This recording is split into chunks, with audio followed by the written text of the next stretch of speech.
CFM Radio. CFM Radio. It's Wednesday, my dudes. Welcome back, gamers. Back to CFM Radio, video game music and news. What is up, Vector? What is up, Drix? Video game music and news. We are live. We are back to our regularly scheduled programming every Wednesday. Here we are, CFM Radio. And you know what? I gotta say, there's a lot of stuff going around in the world of gaming, a lot of movement.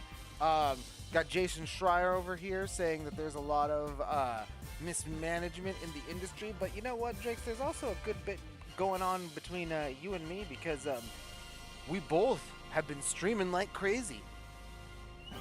Yeah, doing our best to manage our games, your content, your viewership. I started RPG Theater up again on Monday and started a fresh playthrough of something that looks retro, but it's actually pretty modern, called WrestleQuest. And if you don't know, I'm a bit of a wrestling fan myself, and I'm really enjoying all the hat tips and Easter eggs to the history of pro wrestling.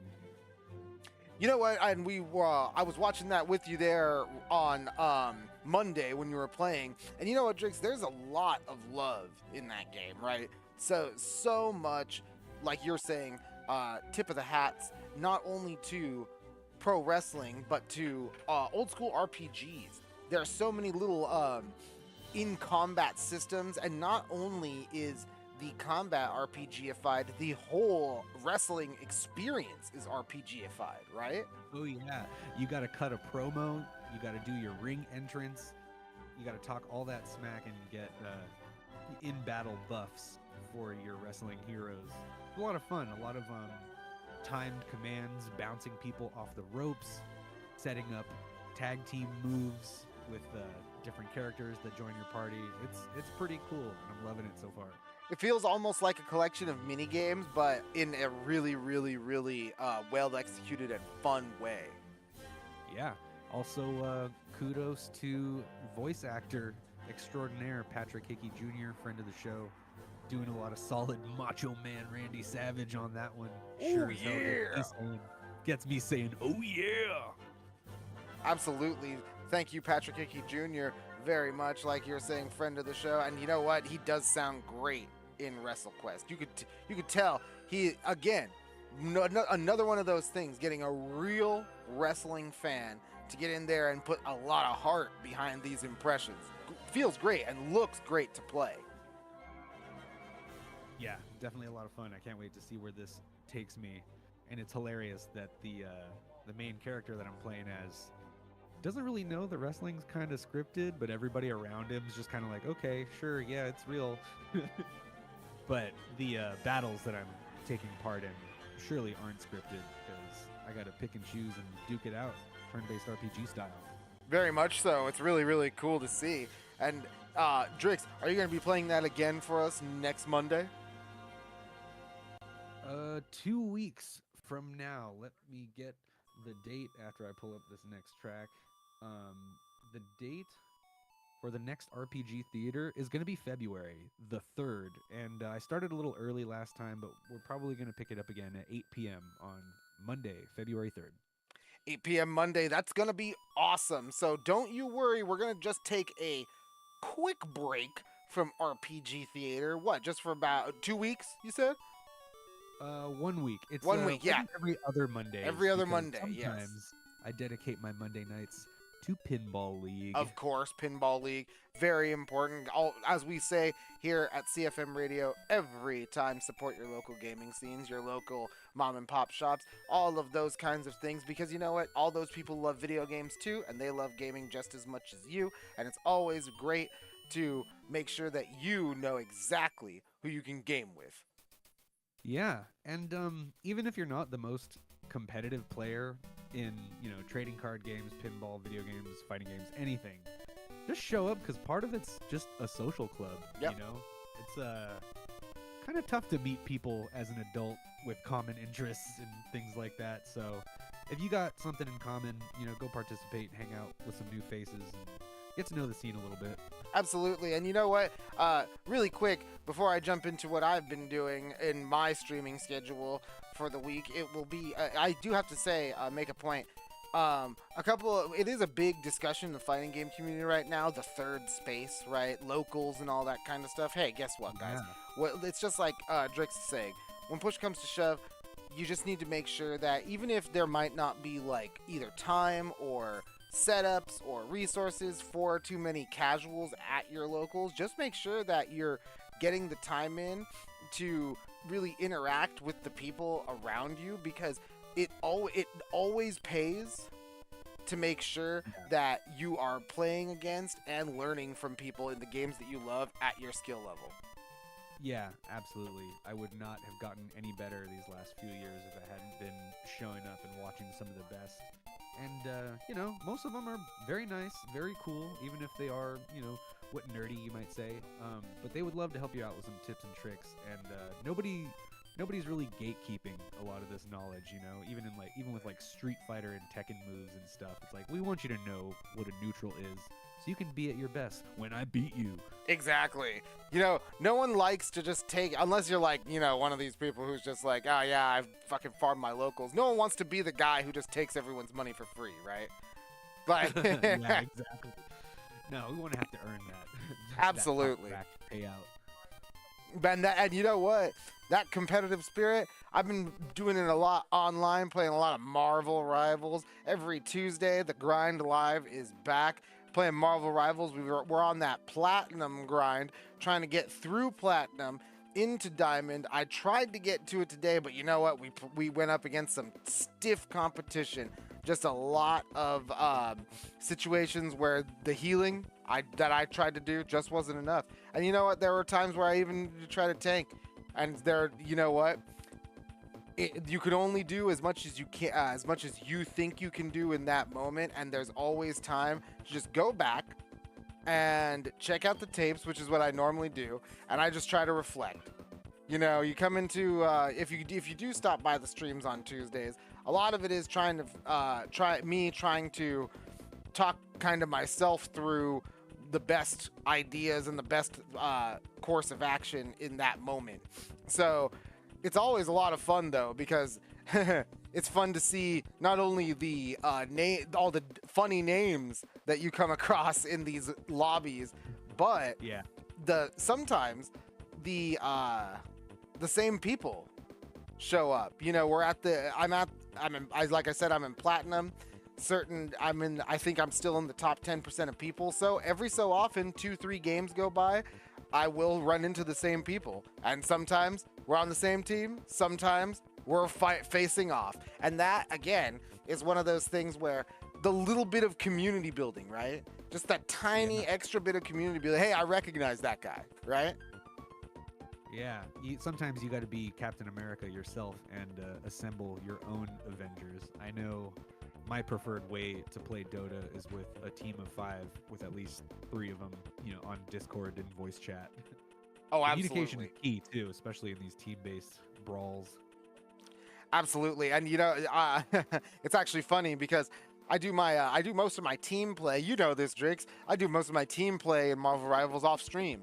On stream, I'm totally solo. Yeah. You're watching the lone wolf run it by himself. Absolutely. That's every Tuesday. Marvel Rivals, the grind live. We're getting close. We're climbing the ranks, and like I said, getting to know that community a little bit. Yeah, the lost art form of gamer tags. Absolutely. Yeah. Really quick before we move on to the video game news, I gotta say, they just if you not the last stream, but the stream before that, I was messing around with the Marvel Rivals streamer mode. Maybe I'll it really is just a censorship mode. Maybe I'll turn that back on in the future, but it's like I was saying earlier, I think it's funny to see all the funny names. Yeah. No, I want to see how ridiculous it can get out there on the uncensored internet.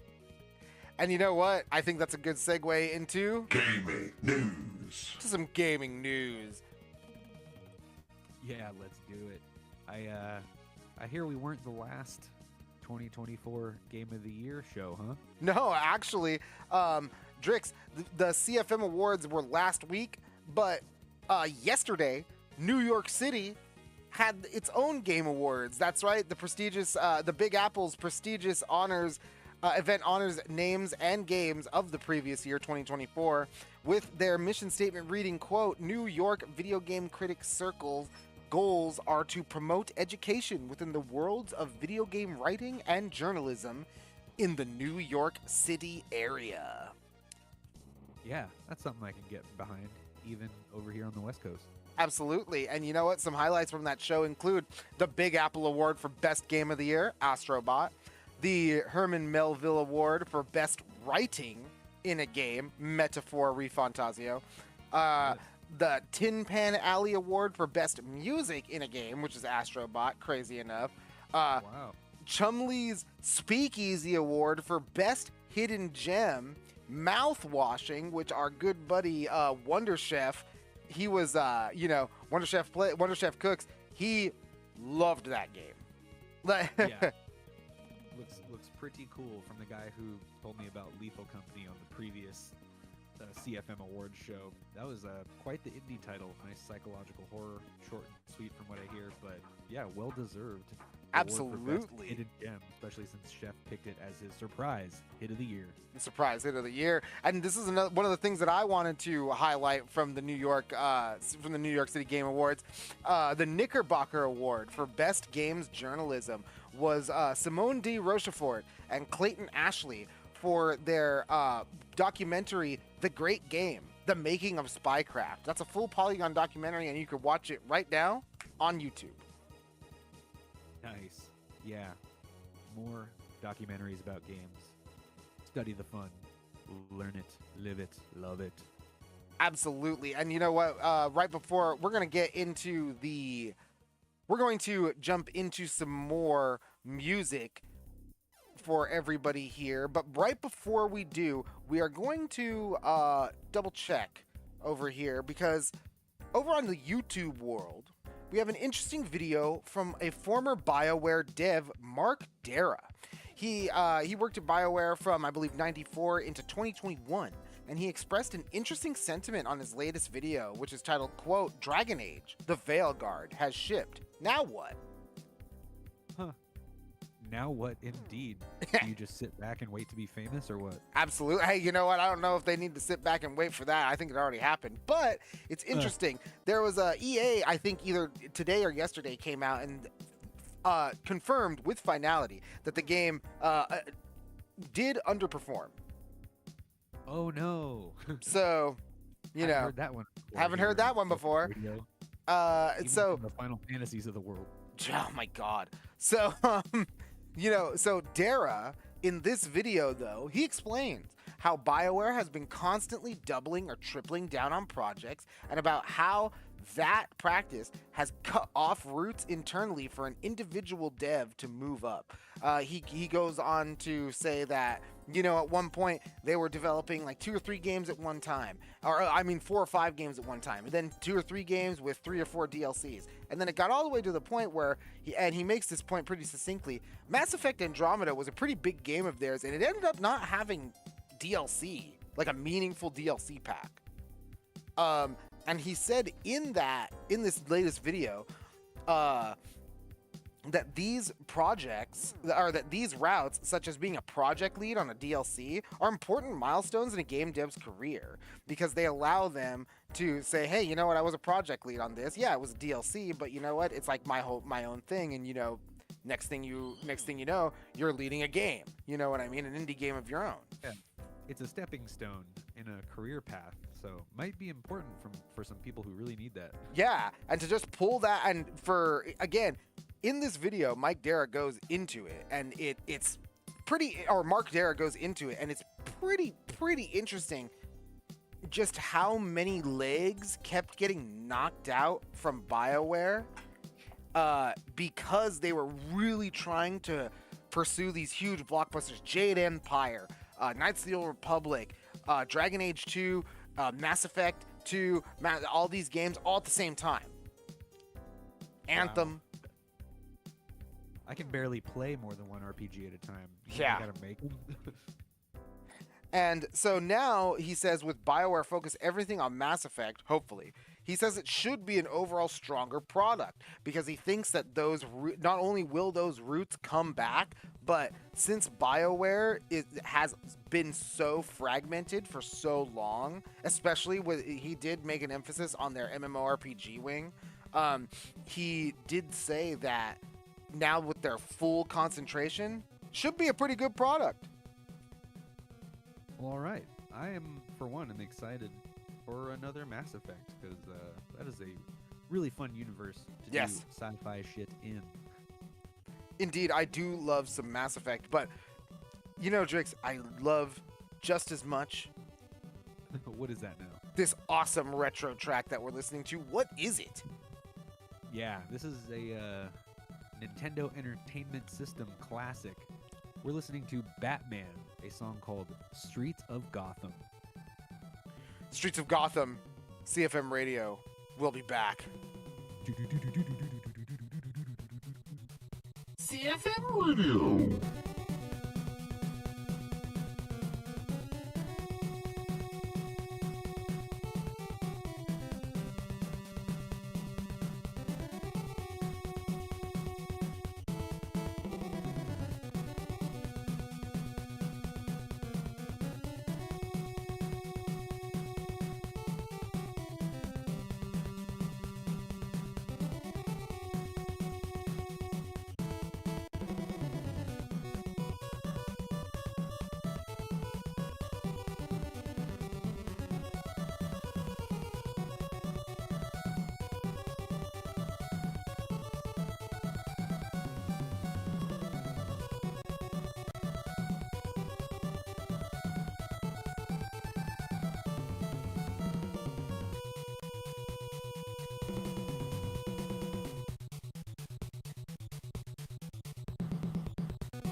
You were hot. Guess what? You're not. You are dead, dead, dead. You brought your whole adventure to a screeching halt. You are dead, dead, dead. Your heart has stopped and your brain is cold. You were so dead, and now your body is starting to mold. You were so dead. This dimension cuts like a knife. You are dead, dead, dead. What a pitiful waste of a human life. You are dead, dead, dead. Your heart has stopped and your brain is cold. You were so dead, and now your body is starting to mold. You were so dead. Such a sad, sad story. You're gone, empty head in the red. Game over, you're through. Gone. How does it feel to be dead? Bye-bye, your history, you're through. You're dust. I hope you improve your lousy score. Adios, see you later, bye-bye. Try again. You are dead.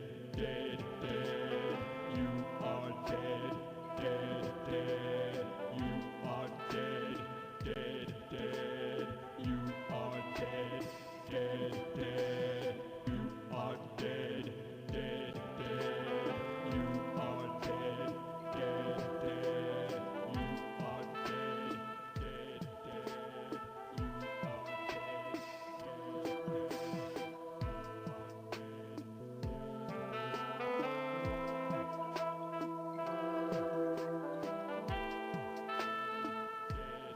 dead, dead, dead, dead, dead.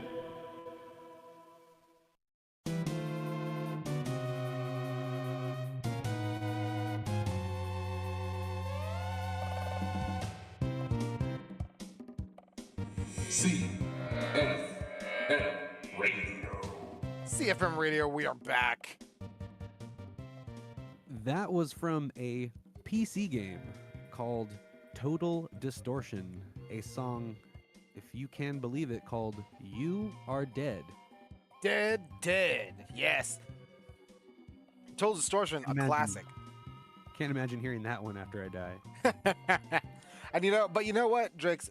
I think it's time to talk about one of my favorites, and I know it's one of your favorite segments of the show. New release games. Oh yeah.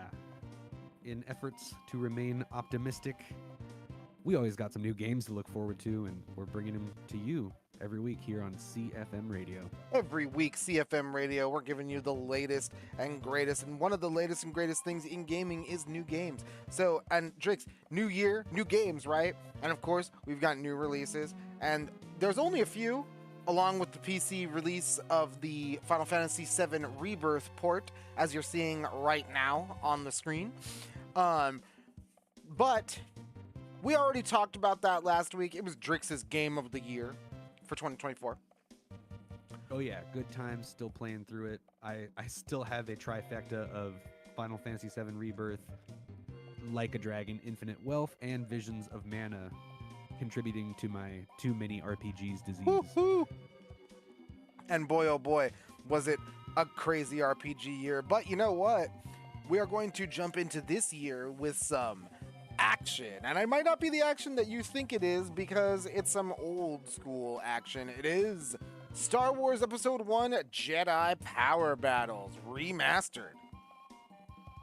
Yeah, man, this was definitely a niche favorite on the PS1. I definitely gave it a solid blockbuster rental back in the day, and it was a good time, a lot of fun, good multiplayer, and iconic Star Wars characters, lightsaber action. Super awesome, very cool game, very hard game. Also one of my favorites. And from the Steam page, quote, use modern or classic control schemes. Toggle your lightsaber colors to match the films. Enjoy new playable characters such as the Tusken Raider. Enter classic cheat codes like Big Head Mode, and discover more prizes in this 25th anniversary celebration of Star Wars Episode 1 Jedi Power Battles. Yes, I mean, low poly graphics are just such a vibe, aren't they? Absolutely. We and you know what? Especially these days with all of the nostalgia and retro, I guess, proclivities that everyone may have. Like, yeah, everybody loves a throwback, a remix, if you will. Everyone loves a good throwback. And you know what? These graphics, just leave them as they are. They might look a little blocky, but that's the charm. Mm-hmm.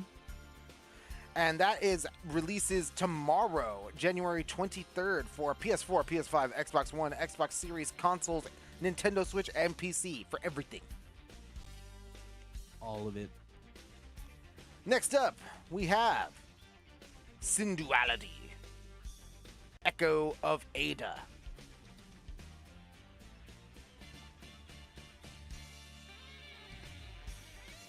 This one's looking pretty crazy, pretty anime inspired. From the Steam page, quote, in this PvPvE extraction shooter, players, aided by an AI partner known as a Magus, must survive against xenomorphic creatures and other players in the hunt for resources.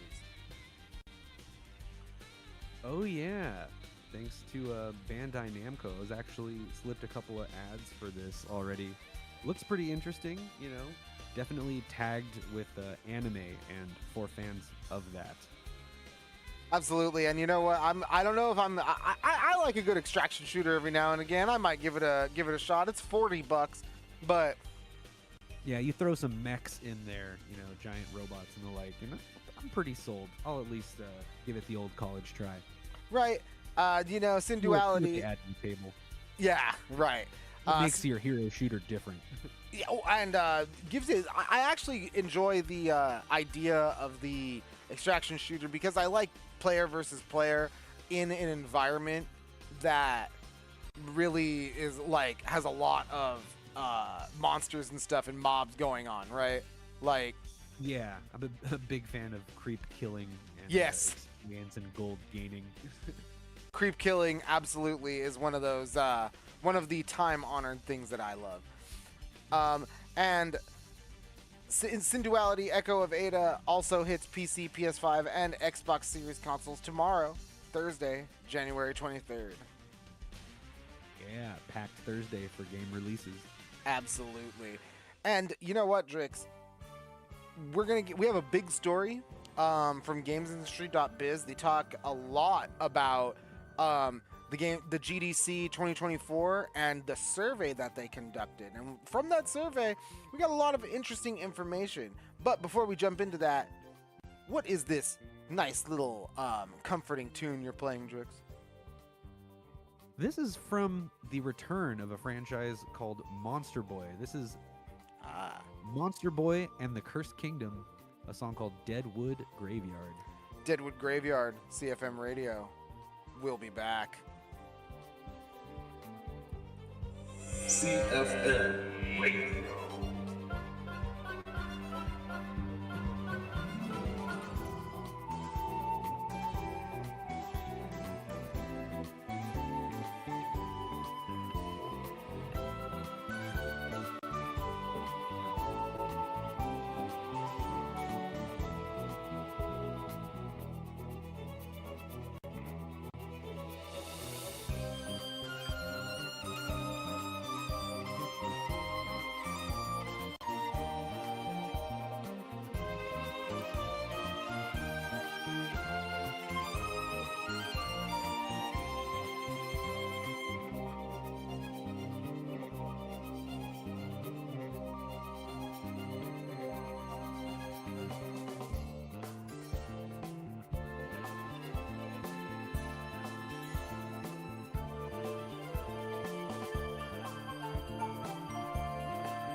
CFM Radio. CFM Radio, we are back. Back and live as always. That song was from the PlayStation 2, the sequel, Klonoa 2, a song called Stepping Wind. And at first I thought that was Japanese, but Klonoa, if you're not familiar with that game, they kind of got their own, cute little speaking language going there. So I love it. yeah, I think that was just made up. That was fantastic. I love Klonoa. Klonoa 2, Lunati's Veil. One of the, I think that was a launch title for the PS2. Yeah, right. Could have been, because I kind of missed out on it. I feel like I blinked and it was gone. Yeah, Lunati's Veil was a really cool game. I didn't play it till years after the fact on an emulator, but I love that game. It's one of my favorite games. Crazy good platformer. Yeah, no, one of my favorite platformers ever. I think that one in the remaster. It's the sequel, right? Yeah, it is. Not the remaster. I started from the beginning, so yeah. I'm glad that one's in my library, so I can experience that song in context. Fuck yeah! I gotta buy that remaster. Yeah, I forgot. Yeah, I forgot that came I got it on sale. I still gotta get the Legacy of Kain, dude. Oh yeah. No, some good remasters. Tomba 2. Tomba. And I'm still waiting to hear back on Gex. Yeah, me too. It was supposed to come out last year, right? Yeah. So hopefully we'll hear from our favorite Gecko pretty soon. You know what we are gonna hear from right now, though, Drix? Oh yeah? We're gonna hear from the Game Developers Conference, the old GDC, because this last piece, this last little bit of news.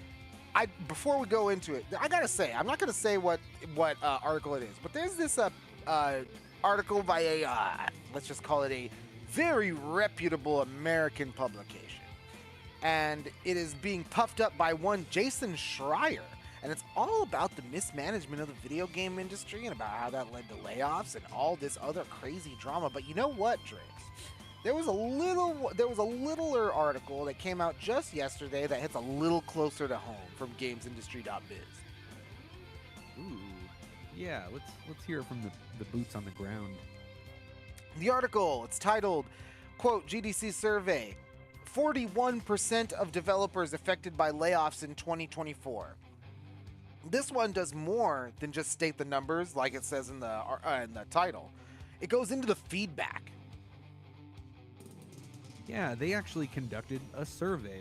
They wanted to know what the staff or former staff actually thinks about, some of these changes in the gaming industry, huh? Yeah, and the article starts off strong. Quote, the Game Developers Conference released its annual State of the Games Industry Survey today, which found that 1 in 10 developers were laid off in 2024. Overall, 41% of developers were impacted by layoffs last year, compared to 35% in 2023. That's a huge jump, Drix. Yeah. I mean, if you made it into the game industry before then, chances are, if not you, then definitely somebody was affected by this. Yeah, they're gone. Reading further, quote, the majority of those surveyed cited restructuring, declining revenue, and marketing shifts as the main reason for layoffs.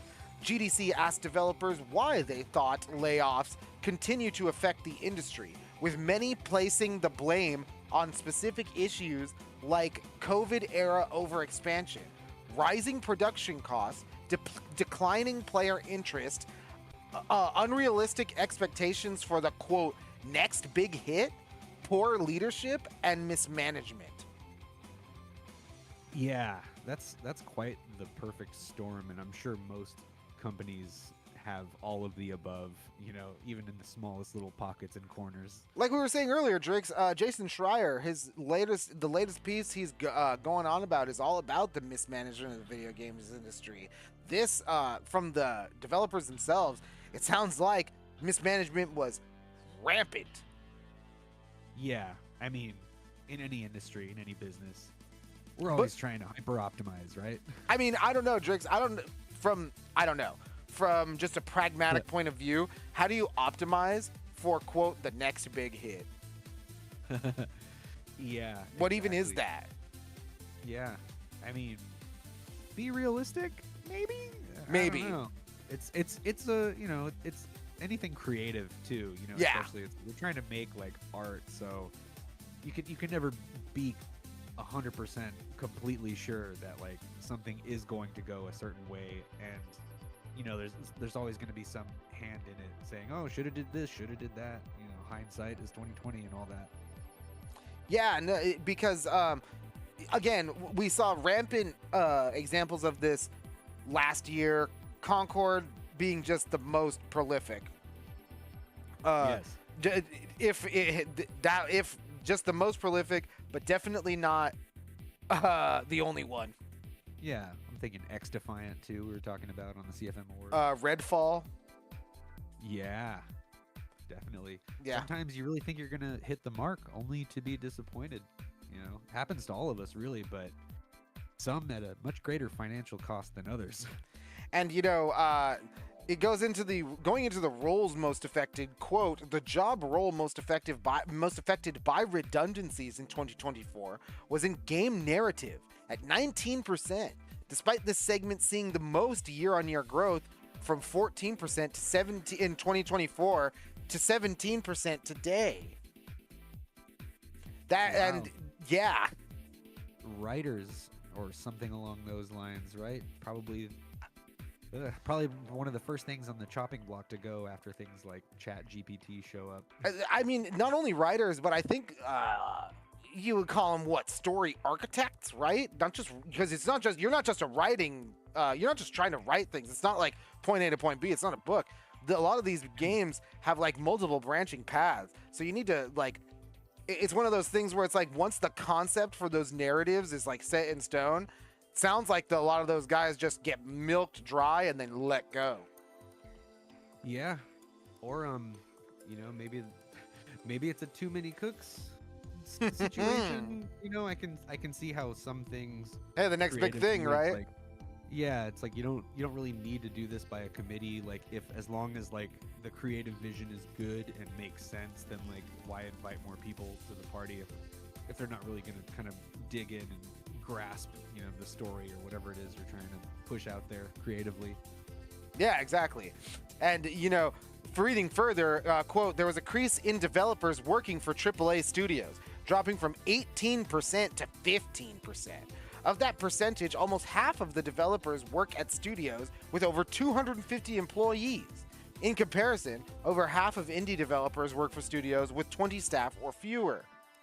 And when you look at the developers by platform, right? Xbox, PlayStation, PC. The article reads, looking at platforms, quote, PC dominated the year with 80% of developers making games for the platform, up from 66% from the previous year, followed by, quote, as far as consoles, PlayStation 5 came out on top with 37% of developers focusing on projects on the PS5 and PS5 Pro, compared to 33% focusing on projects for the Xbox Series X and S. And that seems like a huge jump, right? Seems like a big jump. Like 66%, like a big jump in PC and a pretty large a pretty decent disparity in console, but the article followed it up with Xbox has more devs working on its cloud gaming services at 13% to Sony's 9%. So in reality, it seems like the console ecosystem is pretty fairly balanced. Yeah, if you're not looking at how PC is running everything. Yeah, but you know what? I will say, Drix, and this has to be said, historically, PC is the platform that sells the least. Yeah, really, definitely something to consider if you're out there making your next big game.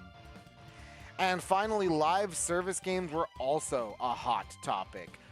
Quote, many respondents said they saw value in the live service, not only on the financial side, but also in player experience and community building, the GDC found.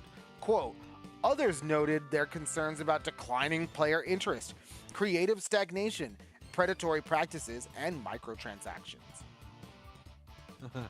Yeah, it could go either way, hit or miss with the live service games, because I mean, you're essentially trying to take market share from like Fortnite or Yep. Dota or Counter-Strike or whatever your favorite esport is. We- Once you get into that market, it's like those players already have their game that they play, and what are you going to do to get them to not play what's already their favorite game that they stand by? And we went into that with our latest article over on clusterfuckedmedia.com. How gamers shaped their future and shaped their industry in 2024. And even from all the metrics that we gathered, a couple of market research papers, and looking at comparisons, yeah, you're hitting the nail on the head. Games like Fortnite, games like FIFA, games like Madden, games like Call of Duty, all these annualized franchises. If your game is an annualized franchise, you've got a really good shot of that thing just breaking in a ton of money year over year and growing, right? It's not like it just stays the same. It does grow. And the developer burnout that's also mentioned in this GDC or in this gamesindustry.biz article, along with 42% of developers that were surveyed said that they, quote, weren't interested in developing a live service game. Yeah, not even interesting. Yeah, they're almost half of these guys don't even want to do it. Yeah, no, don't want to get the servers together, let people play on them all they like. Like, give us another good Skyrim, just something I can fight the computer and enjoy on my own. And another demographic that came up in the Clusterfucked Media article over on the website is like, once you hit the age where you start having kids, like you're much less likely to play a live service game because you cannot pause multiplayer, guys. Yep. Like something to consider. Yeah, it's just not it illuminates one of those things that I get. I don't know. I shouldn't say we knew all along, but that I think strong hunches. Yeah, we were reporting on it all year last year that these games, the burnout is real, right? The burnout happens not just on the developer end, but on the player end. Players end up making the game, and the developers try to bend to their whims. Sometimes, in the case of a game like Overwatch or a game like Rocket League, sometimes developers just do it to shake up the meta just because they can, Yeah. Sometimes your balance patch actually makes things less balanced. Yeah, in a really profound way. So it's been a really interesting, especially when it comes to this article. It was a really interesting read to go through and really look at the numbers at, like I said, the boots on the ground, because you've got a lot of people saying that games are mismanaged. You've got people saying that the industry is unsustainable in the way that it is. And, those are kind of, at least from the reporting that we did, it was a lot of bird's eye view stuff, a lot of analysts, right? Yeah. A lot of talking heads. The pencil pushers and the like. Yeah. And, we were pulling out the Newzoos, the Impervas, all this other stuff that we were, these... The developer Twitter wars. Yeah, all the developer Twitters, they were pulling out their figures, you know what I'm saying? And the whole Game Pass war where, Game Pass, hey, when my game is on Game Pass, that's an awesome lump sum that I get to kind of like polish up my game or finish my game. But once that thing's on Game Pass, you don't really make any money, right? Yeah, no, they're not making any residuals based on who's actually playing it. It just, can come and go, and your company might not get to keep all of the profit if you Right. sold the rights to Game Pass. Right. / Microsoft, Xbox. Exactly. So it's Spence.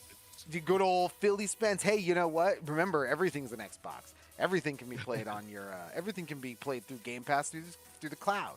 So It's an ecosystem, not a console. it's an ecosystem. So again, it's interesting to see the sentiment from the boots on the ground, and when push comes to shove, people could say whatever they want about player fatigue and all these kinds of things, and that is true to a degree. I will say that. You got games like Concord that just come and go. You have games like Hyenas, that was like that thing that never came out of beta, just died. We were talking about X Defiant earlier. Another game never came out. Multiverses, yes. All these games just either come out of beta and just flop, or never come out of beta at all. And I wouldn't want to work on one of these games either if I was a dev. But at the same time, two of the biggest games last year were Helldivers 2 and Marvel Rival. Yeah, it can be done right. You just got to make the right choices, you know. And something we kind of throw around a lot in my band is the phrase "style over everything." You know, over everything. You got to have that presentation, something that grabs you, like unique, cool characters or whatever it might be. Because if you're gonna make a live service game, and I think we have the data over on the page to prove it, your target demographic is like the after-school crowd that has time to play with their friends because they don't have like jobs or kids or responsibilities and stuff. So you kind of got to keep that in mind. Like, what's gonna hold the attention here? Like, how many Gokus and Ariana Grandes and Nicki Minaj's and Naruto's do you need just to, like, you know, keep somebody interested who grew up, you know, after 9/11 or on YouTube or on TikTok or whatever? You know, you got to have a hook. Like any good song with a chorus, there's got to be a catchy part that grabs you, you know? So Concord definitely didn't have that. Yeah. And I'm ready to stop bashing it. I thought the CFM Awards would be the last Concord Bash Fest. Well, you know, it just proves too. It also just proves too that, like, we'll just go back to X Defiant. Let's not even look at Concord. Let's look at X Defiant. Yeah. Like, you know, that you could argue that X Defiant had the branding. You know, Ubisoft is not just a fly-by-night company. People know who Ubisoft is. It's just, you know, I think X Defiant is also one of those games that really shows it really matters what kind of game you're making. You just can't just make a hero shooter and have people be like, oh man, I'm going to play it because it's a hero shooter. Yeah, it's not like people are really fans of the genre as a whole. Like, they kind of just like the game that they play because they like the game that they play. Yeah. And you just want to look cool and do your moves, and whether or not you win or lose, you're having a good time. And I think that's when we're talking about live services, right? Just to wrap up the show here, I think that when I'm talking about live services, I think the next real way to look at the live service is not to look at it as archetypal or look at it as, you know, only these kinds of games, a la hero shooters, games like Rocket League, those kinds of what's another Dead by Daylight, you know, like these kinds of games aren't the only thing that can really succeed. And even if your game does have a good amount of star power and almost like feels like it can't fail, like Multiverses, it totally can. Yeah, it's like it's got to be fun just by describing the game before you even make it. Like, it's got to sound fun. Yeah. And I think just think about the way like Helldivers players interact, and you know, right, the whole like fake society behind their wartime economy and stuff. It just, the jokes just keep writing themselves, and that's what people want to participate in, like as the gaming community for the game.